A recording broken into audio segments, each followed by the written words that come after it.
عمران خان صاحب سے آج ملاقات ہوئی ہے سب کی، اور آج القادر ٹرسٹ کیس تھا. ایک بار پھر پرویز خٹک صاحب تشریف لائے تھے.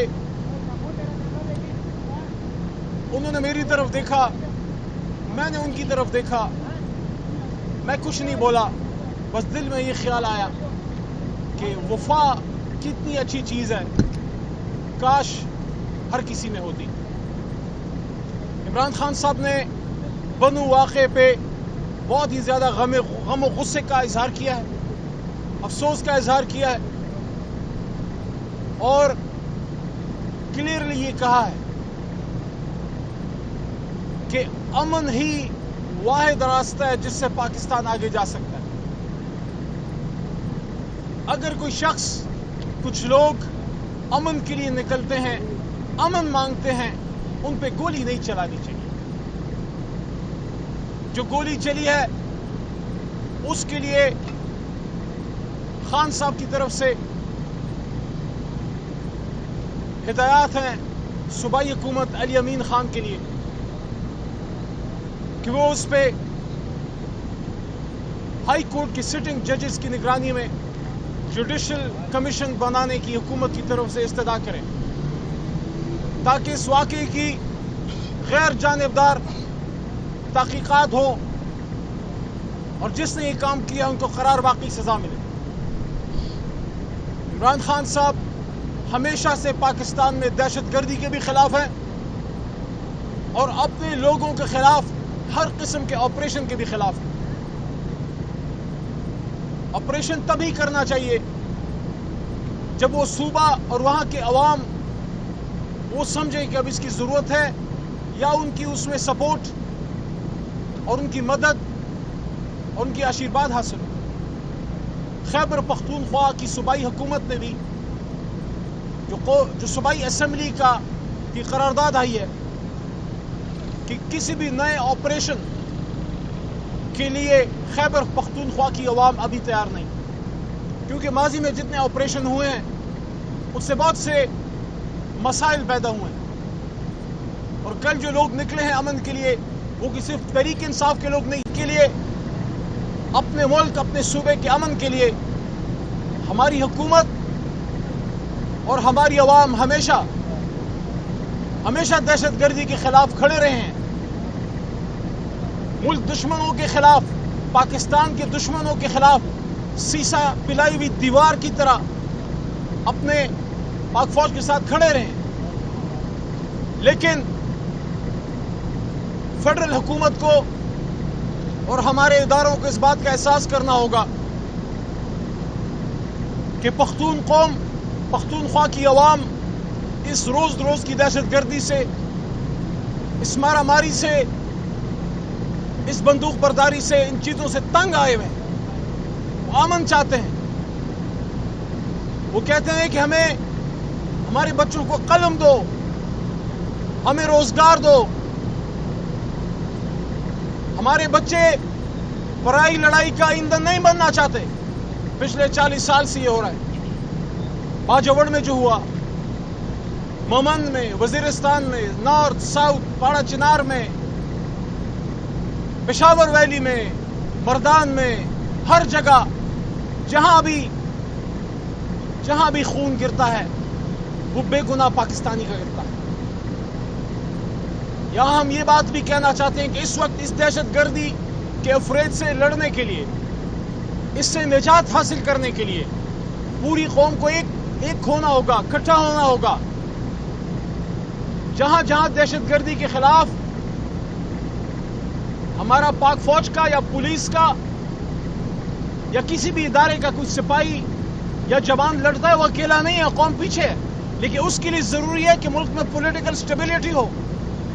یہ کیسے ہو سکتا ہے کہ ملک کا سب سے بڑا لیڈر، سب سے بڑی جماعت کا بانی وہ جیل میں ہو، بے گناہ 350 دن تقریباً ہونے والے ہیں، بے گناہ 300 دنوں سے زیادہ آپ اس کو جیل میں ڈالیں، اس کی پارٹی کو تہس نہس کر دیں، اس کے لوگوں کو گرفتار کیا جائے، خواتین کو پابند سلاسل کیا جائے، اور ظلم بالائے ظلم، یہ ستم بالائے ستم، یہ کہ نہ صرف یہ بلکہ آپ آرٹیکل 6 لگاؤ عمران خان پہ آرٹیکل 6 لگاؤ. Supreme commander of the arm forces سابق صدر اسلامی جمہوریہ پاکستان عارف علوی پہ آرٹیکل 6 لگاؤ. سابق ڈپٹی اسپیکر بلوچستان سے بلوچستان کو عزت دی عمران خان صاحب نے, ڈپٹی اسپیکر کا عہدہ دیا قاسم سوری کا, وہاں سے چیئرمین سینٹ کو کامیاب کرایا گنجرانی صاحب کو. بجائے اس کے کہ بلوچستان کے زخموں پہ ہم مرہم رکھیں, اس کے ایک سپوت پہ آرٹیکل 6 لگاؤ. اس سے ملک مضبوط ہوگا. یہ جو یہ مشورے شہباز شریف صاحب کو دے رہے ہیں وہ ان کی سیاست, ان کی جماعت اور ان کی پاکستان میں ان کی جتنی لیگیسی ہے اس کے دشمن ہیں. جو کسی سیاسی حکومت کو یہ کہیں کہ اپنی سیاسی جماعت پہ پابندی لگاؤ, تحریک انصاف پہ پابندی لگانا آپ کے بس کی بات نہیں ہے. کیونکہ آپ کے اور تحریک انصاف کے بیچ میں 25 کروڑ عوام ہیں. 25 کروڑ عوام کا غالب مینڈیٹ عمران خان اور تحریک انصاف کے ساتھ ہے. اس لیے آج سے یہاں پہ آج اڈیالہ سے ایک ہی میسج ہے. اگر ملک میں سٹیبلٹی چاہتے ہو, امن چاہتے ہو, اگر چاہتے ہو کہ ملک میں استحکام آئے, باہر سے فورن انویسٹمنٹ آئے, پاکستان کی انڈسٹری مضبوط ہو, لا اینڈ آرڈر مضبوط ہو, یہاں امن ہو, خوشحالی ہو, روزگار ہو, تو پھر آپ کو سیاسی استحکام لانا پڑے گا. میں 27 جولائی کو پچھلے سال جب پشاور ہائی کورٹ کے حکم سے 7 بار گرفتاری کے بعد رہا ہوا, میں نے پہلی بات یہ کی تھی سال پہلے, اور آج بھی وہ بات اڈیالہ میں اپنے لیڈر سے ملنے کے بعد کہہ رہا ہوں, دوبارہ دوہرا رہا ہوں. پاکستان کو سیاسی انتقام کی نہیں, پاکستان کو سیاسی استحکام کی ضرورت ہے. جتنی جلد اس بات کو سمجھ لو گے اتنے جلد پاکستان مضبوط ہوگا, یہاں استحکام آئے گا اور ملک آگے جائے گا. حاصل وصول یہ ہے, عمران خان کو باہر نکالو, اسیران کو باہر نکالو, تحریک انصاف کو اس کا مینڈیٹ دو. یہ غدار کی باتیں بند کرو.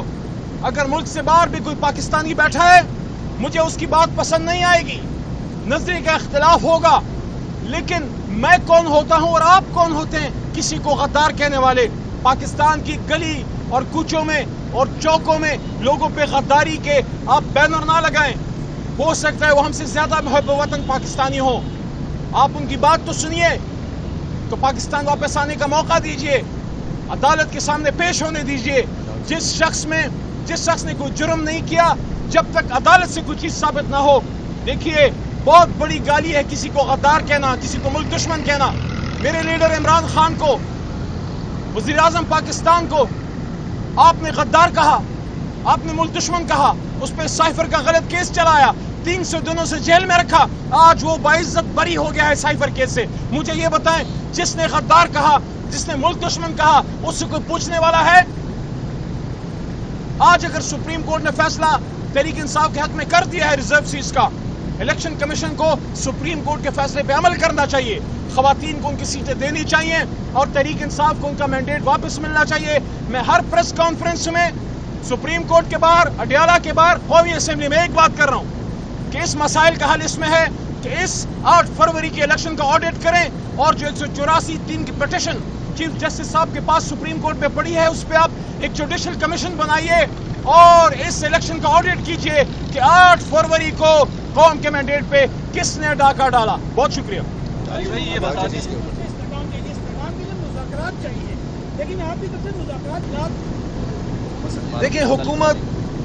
دیکھیں عمران خان صاحب نے ہمیشہ مذاکرات کو ویلکم کیا ہے, لیکن اس میں میرے بھائی دو نکات ہیں. میننگ فل ہو اور مینڈیٹ کی واپسی, اسیران کی واپسی, اسیران کی رہائی.